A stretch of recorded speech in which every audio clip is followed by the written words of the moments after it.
Hello students, welcome to account class.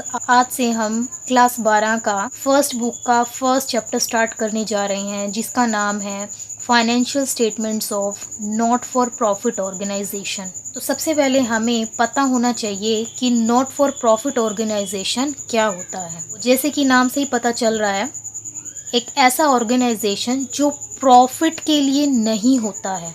Not for profit organisation. तो फिर ये organisation क्यों बनाया जाता है? ये ऑर्गेनाइजेशन बनाया जाता है लोगों की, समाज की भलाई के लिए। इसका एक बार मीनिंग पढ़ लेते हैं। यह एक ऐच्छिक संस्था है जो लोग अपनी इच्छा से बनाते हैं, लोग अपनी इच्छा से इसके सदस्य बनते हैं, जिसका एकमात्र उद्देश्य समाज सेवा होता है, प्रॉफिट कमाना नहीं होता है। जैसे कि पुस्तकालय है, अस्पताल है, विद्यालय है। ये कुछ ऐसी संस्थाएं होती हैं जिनका उद्देश्य प्रॉफिट कमाना नहीं होता है। इनका उद्देश्य होता है लोगों की मदद करना, उनकी सेवा करना। पुस्तकालय, अस्पताल, विद्यालय, ये संस्थाएं अपनी सर्विसेज के लिए कुछ नाम मात्र की फीस भी लोगों से वसूल करती है, ताकि इनका अस्तित्व बना रहे। क्योंकि इनके पास आय के ज़्यादा साधन नहीं होते हैं, इसीलिए ये अपने अस्तित्व को बनाए रखने के लिए लोगों से थोड़ी बहुत फीस वसूल करते हैं। नॉन प्रॉफिट ऑर्गेनाइजेशन के बारे में हम थोड़ा सा और जानने की कोशिश करते हैं इनकी विशेषताओं के थ्रू। नॉट प्रॉफिट ऑर्गेनाइजेशन का सबसे पहली और सबसे इम्पोर्टेंट विशेषता होती है कि इसका उद्देश्य लोगों की सेवा करना होता है, प्रॉफिट कमाना नहीं होता है। दूसरी विशेषता है प्रारूप, फॉर्म। तो नॉट प्रॉफिट ऑर्गेनाइजेशन होता है, इसका प्रारूप कैसा होता है? नॉट प्रॉफिट ऑर्गेनाइजेशन एक चैरिटेबल ट्रस्ट होता है, एक चैरिटेबल सोसाइटी के रूप में ये काम करता है। इसके जो सदस्य होते हैं वो आपस में चंदा इकट्ठा करके उस ऑर्गेनाइजेशन को चलाते हैं, और उस चंदे को हम बोलेंगे सब्सक्रिप्शन।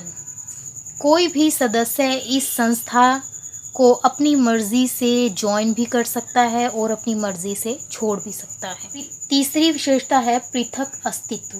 लाभ ना कमाने वाली संस्था का अपने सदस्यों से अलग अस्तित्व होता है। इस संस्था के बहुत सारे सदस्य होते हैं, सदस्य आए या सदस्य छोड़ के चले जाएं, इसकी वजह से ऑर्गेनाइजेशन के अस्तित्व पर कोई फर्क नहीं पड़ता है। अगला फीचर है निर्वाचित सदस्यों द्वारा प्रबंध। तो लाभ न कमाने वाली संस्था में बहुत सारे सदस्य होते हैं। हम एज्यूम करते हैं कि 50 मेंबर्स हैं।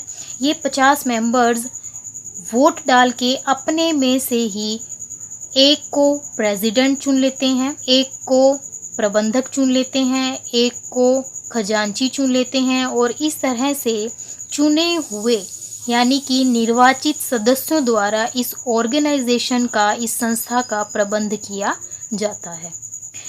पांचवा पॉइंट है आय के मुख्य साधन। लाभ न कमाने वाली संस्था के जो भी मेंबर्स होते हैं, ये मेंबर्स मंथली चंदा इकट्ठा करते हैं। तो इस तरह से जो भी रुपए इकट्ठे होते हैं वो इनकी आय का साधन होते हैं, या फिर इनको कहीं से दान मिल जाता है, या फिर गवर्नमेंट से इनको ग्रांट मिल जाती है। तो इस तरह से जो भी पैसा इकट्ठा होता है, यही इनके आय के मुख्य साधन होते हैं। अगली विशेषता है आधिक्य का सदस्यों में बंटवारा नहीं।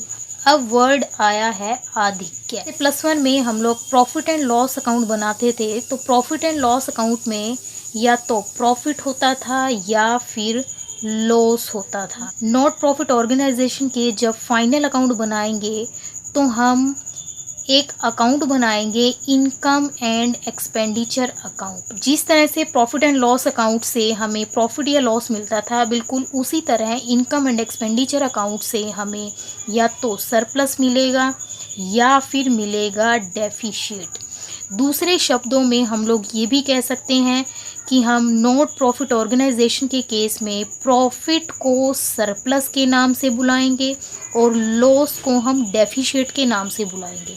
तो लाभ न कमाने वाली संस्था में जो भी आधिक्य यानी कि सरप्लस, हम प्रॉफिट वर्ड यूज नहीं करेंगे, तो जो भी आधिक्य होगा या जो भी डेफिशिएट होगा, हम सदस्यों में बंटवारा नहीं करेंगे। अगली विशेषता है लेखों का प्रारूप।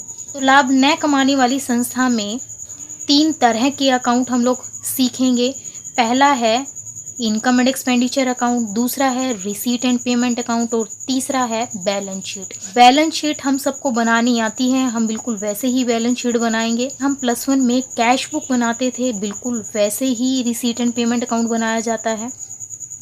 और +1 में हमने प्रॉफिट एंड लॉस अकाउंट बनाया है। इनकम एंड एक्सपेंडिचर अकाउंट लगभग प्रॉफिट एंड लॉस अकाउंट के जैसे ही बनता है। लेखों का प्रारूप में आप ये 3 अकाउंट्स के नाम लिख देंगे। नेक्स्ट फीचर है लेखे अकाउंट्स। तो लाभ न कमाने वाली संस्था अपने अकाउंट्स का प्रॉपर रिकॉर्ड रखती है ताकि आने वाले भविष्य में कोई कानूनी आवश्यकता आ जाए तो उसको पूरा किया जा सके। और कानूनी आवश्यकताओं को पूरा करने के लिए जो भी प्रॉपर रिजर्व्स वगैरह क्रिएट किए जाते हैं वो भी क्रिएट किए जाते हैं।